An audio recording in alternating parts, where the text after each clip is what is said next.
Неодамнешните прослави на Денот на победата го одбележаа последниот пат кога Сергеј Шојгу се појави во јавноста како министер за одбрана на Русија.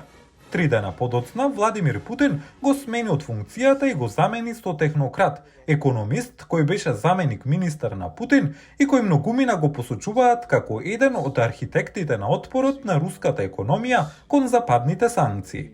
Аналитичарите сметаат дека ова е знак дека Путин се подготвува за војна која станува подолга и поскапа за одржување.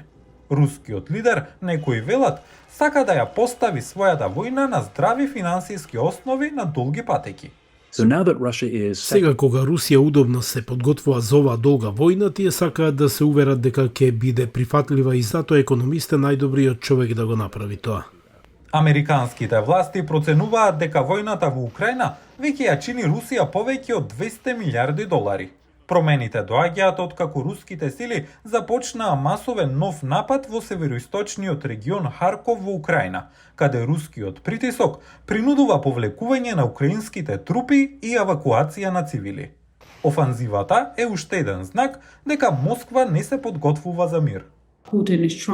Путин се обидува подобро да го искористи буџетот за одбрана, така што не мислам дека тоа на некој начин значи дека ќе има некои промени, кога е во прашање стратегијата на Путин во Украина.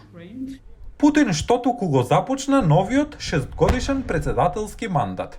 Промените имаат за цел да обезбедат неговата скапа војна да продолжи да трае во она што ветува дека ќе биде долг последен дел.